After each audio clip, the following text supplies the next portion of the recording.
Hello runner here, welcome back to another FIFA 22 video, and today it's going to be a video about the camera settings and the controller settings that I do use on FIFA 22, and I do believe that these are like the best possible that you can use. Starting off with the camera settings, what I do use, it is telebroadcast. From tele, just switch to telebroadcast.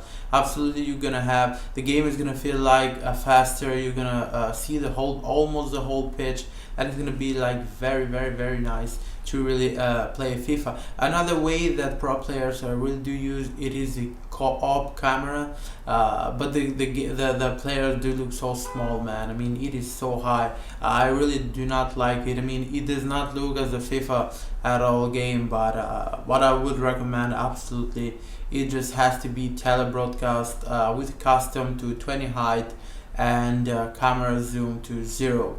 Absolutely, for me, the best proper way to really set up your camera settings. Moving on here to the controllers, and this is where I do believe that all of you guys are here, and I did reset everything there and just try to explain everything to you guys from the beginning. Now, all these options here till the tactical defending, only if you play on kickoff they can be like you can change them however you want, but in the moment that you switch to on and you play online, which I do believe that 99% of you guys watching the video are interested on how to put your settings whatever you're playing online, just put them on until tactical defending. Everything it is set on off because EA has decided on that. Now, FIFA trainer here, absolutely, you just have to leave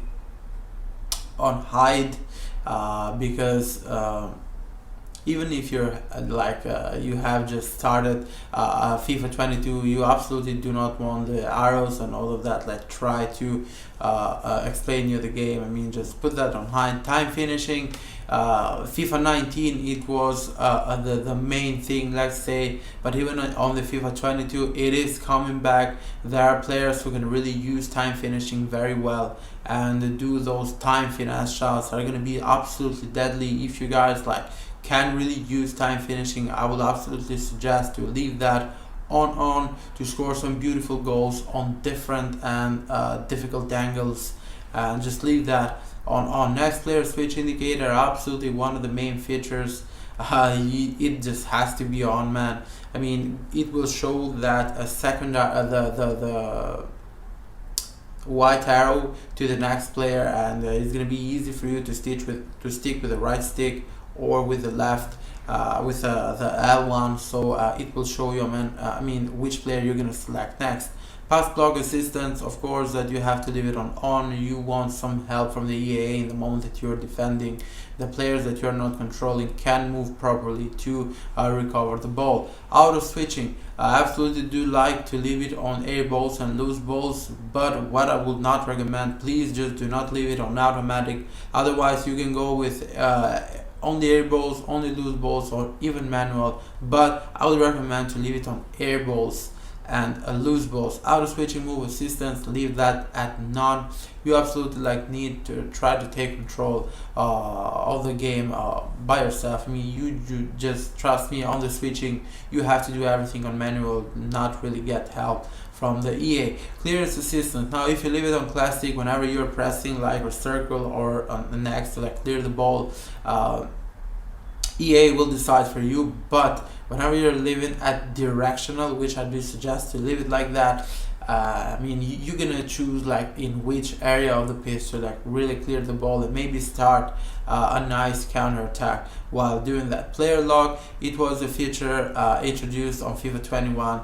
You need to press both the left trigger and the right trigger at the same time, but and you're gonna give the control to you can control a different player and move him to a proper position, but just leave it on. Whoever of you guys can use that feature properly. I personally do not like using that. Just leave that at on, but you just never gonna use that if you do not like to use it.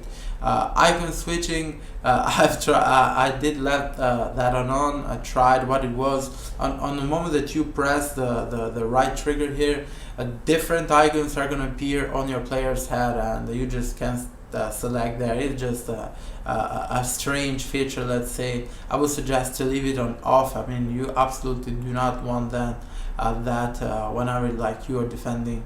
I do not believe that it is gonna be like a main feature on FIFA 22. Now it's just gonna make your game like a lot slower and delay wherever like you're trying to defend. Right stick switching, I would suggest to leave it on player relative. You do have ball relative there, and player rotation. Absolutely just leave it at player relative. It is the main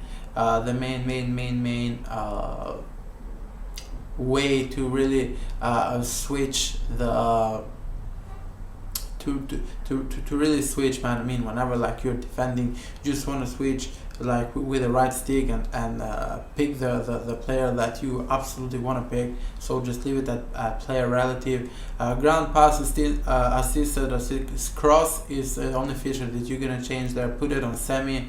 Low pass, you can even leave low pass at manual. There were some FIFAs when I put it on manual.